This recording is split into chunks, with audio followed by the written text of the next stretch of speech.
Can you believe we're in August? We're in August. It's here. Preseason is here. It's like I can feel it. I can taste it. Yes. It's so close. Yeah. And like we said last time that the subscription notices have already come. We have a game This week. I mean, a preseason game, but This still, week. it's a game on Thursday. Yes, it's so close between the New York Jets and the Cleveland Browns. Yes. So we'll see the practice squad. Yes. Oh yeah, on and the field. Hard Knocks does start recording. They start on We see the Tuesday or first Thursday. episode on. Oh my God! When did we see the first It's episode? August 8th. I'm not sure when August 8th is. That's But- Tuesday. Is it Tuesday? It's Tuesday. In Sheena Shea's words, it's all happening. It's all happening. It's all happening. It's Yes. all happening. We're here. We're like ready. Yes. Okay, so training camps are happening. Yes. So many injured players during. I guess it makes sense for training camps to happen because they practice right during that season. Absolutely. Yeah. But there's so many players getting injured. Well, I mean, that's gonna happen, right? Yeah. And what came out of training camp was the whole news with Jonathan Taylor. Yeah. Yeah. I mean, it's kind of sad what's happening with these running backs right now. I know. And it was so interesting. Like, you played that podcast for me. It was the footballers and talking about, like, well, yeah, they're really taking care of Jonathan Taylor. Like, that is, if I was a player and if I was in his shoes and this is the treatment I'm getting, I'd want to trade also. Right? Even if you stay with that team, do you really give it your 100% at this point? Yeah. Yeah. How no. can you? So, we're not sure what's going to happen with Jonathan Taylor. Also, J.K. Dobbins. Yeah. And your guy, Josh Jacobs. He's not even in Las Vegas anymore. No. He left. No. He said bye-bye. Yeah. I think everything in life, I think friendships, relationships, business relationships, boils down to respect. Respect, exactly, yeah. So, and he's not getting the respect. No. At all. So we'll see what happens with him. But it makes it hard for us to figure out where we're going to draft. These guys are huge. Jonathan Taylor, Josh Jacobs. Mm-hmm. Where are we ranking them at this point? Like, I know. Depends on where they go, right? Exactly. Like, they're the two top players that would be on my top 5 list. Yeah. But now, I'm like, once we start drafting, which is happening in a couple weeks, Yeah. I don't know where we're putting them at. Right. I know. Yeah. I know. And I think a lot is going to change in these next 3 or 4 weeks. Yeah, exactly. Yeah. Right. Yeah. I mean, some of these guys might not even play the first week No. if their deals don't come through. It seems like they're trying to hold out to see what happens. Yeah. As they should. I feel like if running backs are that important to the game, I feel like they should get their cut. And it doesn't make sense why wide receivers, I get quarterbacks. They're the main guys, right? Everything falls on their shoulders. Whether they win, lose, it all falls on them. But wide receivers and running backs are such an important piece of the puzzle that why wouldn't you kind of give them the same pay rate? It doesn't make sense why running backs go so much lower than wide receivers. It's so interesting because I played flag football. I mean, when I say I played flag football, I'm being really the quarterback. I was being really generous with myself. In 2 seasons that I played, or 2 or 3 seasons that I played, You're a veteran at this point. I caught 2 balls. But you made the best with those 2 balls. Yeah, I did what I could. Okay. But I have to say, like, that was the first time that I realized it's a real team sport. Yeah, so if it the is. linemen aren't doing their job, if The backfield. Yeah, if nobody's doing their job, like, you're screwed. Like, the wide receiver can't catch the ball because there's no ball to catch.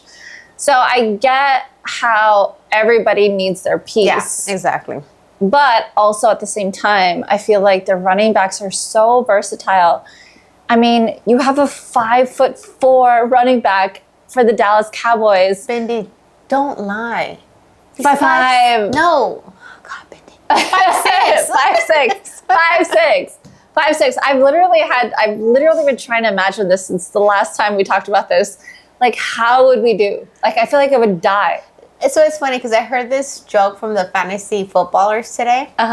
Where they were making so much fun of him. Well, I shouldn't say making fun of him, just making fun of his height compared to the rest of the football Right. players. Dude, it's scary. they're like, is he gonna run behind the line, underneath the linebacker's legs? Oh, He's gonna be like up here because he's so small. And they were like, yeah, I mean, I get it. He's a small guy. Yeah. But I mean, maybe you can do more with that height. But okay, if you imagine yourself at our size, yeah. and then up against like guys through like towers, yeah. I would be like, I don't know what the fuck. I'd freak out. Yeah, what am I gonna do? But that's why we're not in football, Ben. No, but that's why that guy needs his money. Exactly. Yeah. Exactly. Yeah. Especially because he is going. So now it feels like he's going to be the backup to Tony Pollard because the other guy, Ronald Jones, he just got suspended for 2 games. Why? Because he was taking some supplements or something. Like, I don't know. Some PD, what are they called? Steroids or something? He was saying something that he shouldn't be taking. Yeah. So he's suspended for 2 games. Oh, good for him. Yeah. So now it's basically him and Deuce Vaugn. Oh, I don't know Tony him. Pollard and Deuce Vaugn. Okay. Deuce Vaugn is the 5. Oh, got it. He's the little guy. He's a little guy, yeah. So I've been hearing from training camp reports that it seems like he's actually like a pretty good running back. Yeah. So it'll be interesting to see him in that role right next to Pollard.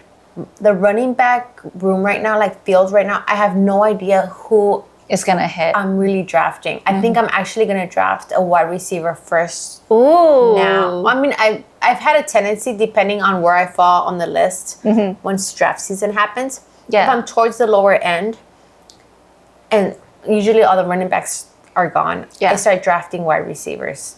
Yeah.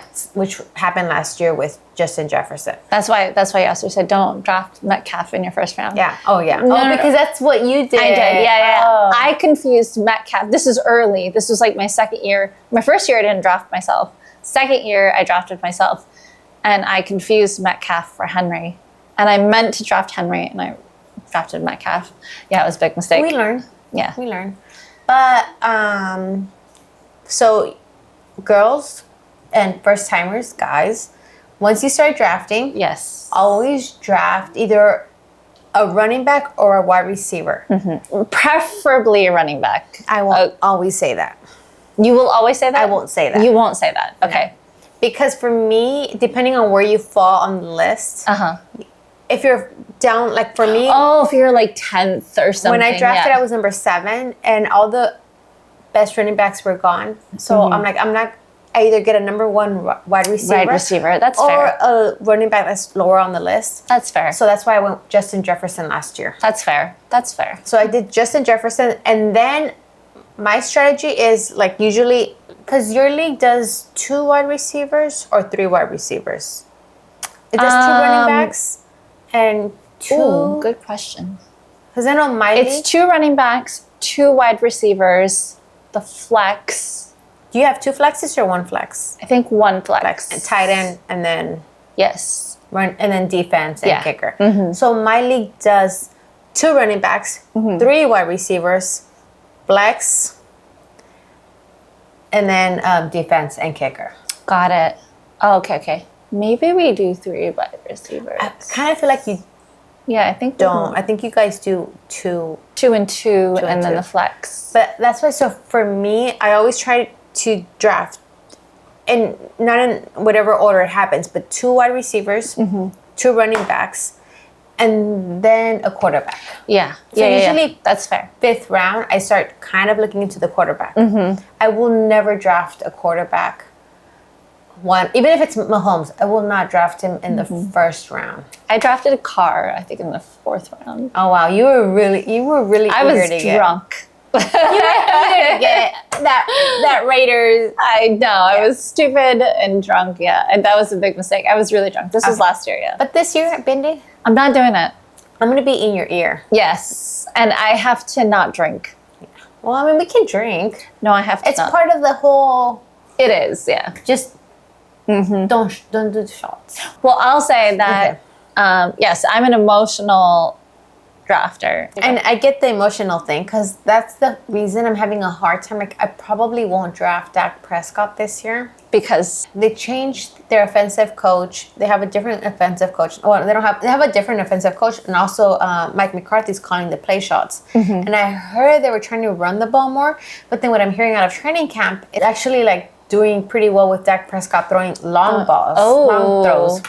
So now I'm like, do I get him again just to keep my name? Plus, like, he's someone that I started my football journey with. Right. So it's kind of hard to let him go. Yeah. And he just turned 30. He had a birthday this past week. Oh, the baby. Yeah. So I was like, oh, so I don't know. I'm debating that. I do think, though, I might go try to grab at least CeeDee Lamb on my roster. Oh, still, yeah, CeeDee Lamb. At training camp, from what I saw, he looked really good. He grew up? He grew up. Yeah. He's like a man now. Oh, yeah. I know, he was like a little baby. He was like a baby, and now he's like a full-grown man. Oh my God. That brings me back because like one of my first team names was Billy Had a Little Lamb because he was on my team. Yeah. And he looks actually like he might be, and because they brought in Brandon Cooks onto the team, that he might actually benefit from having another good wide receiver on the team. So he might. And he's fast. Pretty well, and he's fast. Yeah. So I was staying clear of all of them, but now with training camps, which you guys should pay attention to training camps because it will show you like kind of in what direction they're going in. Yeah. I might draft CeeDee Lamb. I'm not sure about Dak Prescott yet. Yeah. But if not, Ingrid Had a Little Lamb. I know. I might just take your name now. But it's Ingrid. Yeah. Or maybe I'll be like, Ingrid has no Dak. Oh, baby got no Dak. Baby got no Dak. Yeah, baby got no Dak. It might be that. So speaking of quarterbacks, Aaron Rodgers and Sean Payton and... there's drama going there too because Sean Payton talked trash about now the New York Jets coach who used to be Aaron Rodgers' old coach in Green Bay, which is Nathaniel Hackett. Right. Yeah. So pretty much, I guess, placing all the blame on him with the whole situation with the Broncos and Russell Wilson. Yeah, and Aaron Rodgers is coming to his defense. Yes. Which, like, I understand you have to have loyalty to your team, your new coach. Yeah.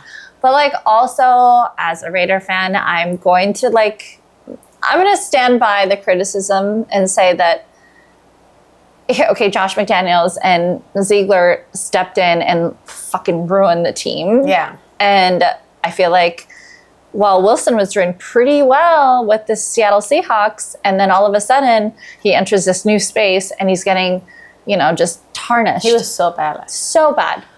Okay, but would you take a risk and draft Russell Wilson this year? No. Yeah. So it might not be the coach. It might be the player. It might be the player, but he has shown to perform in the past. He has.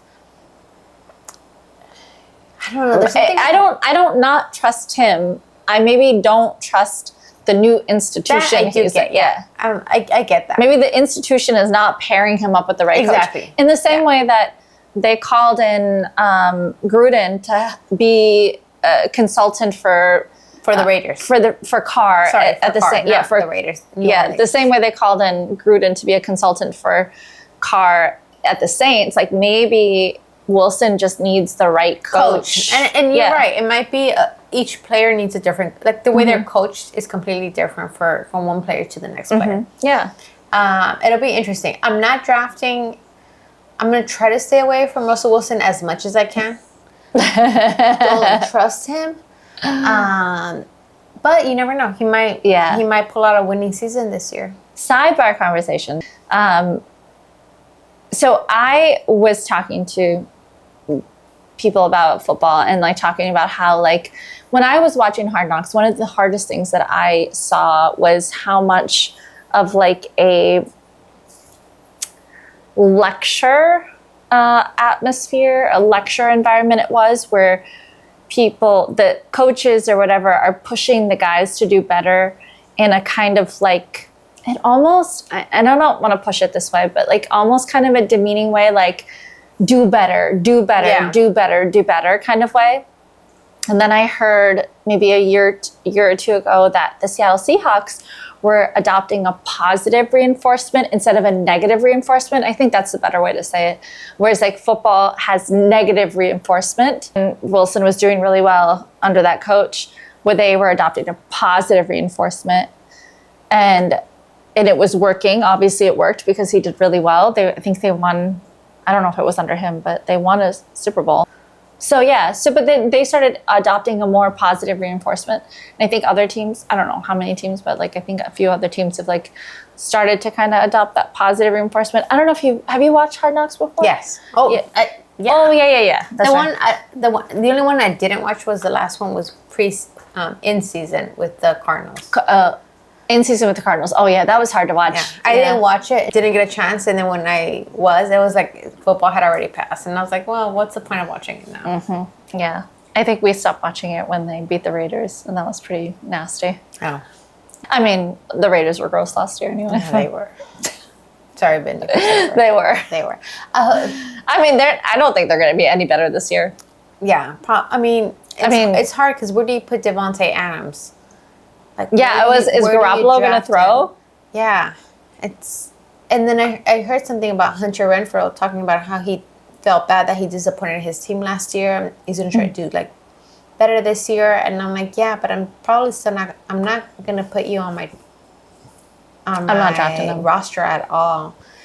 That whole team is volatile. Yeah. It's like, who do you draft? I mean, they're a pretty team to look at. Oh, yeah. I know they are. We'll see for how long. We'll see for how long. I mean, Garoppolo might get hurt after the second game. The Raider fans are going to be around for like 2 games, and then Garoppolo's going to get hurt, and then that's going to be the... Well, thank you for watching. And we'll see you guys next week. We'll see you at training camp. Yeah. Oh, yes. Camp. It's happening. It's happening. Yes. We'll see you guys from training camp. Bye. Bye.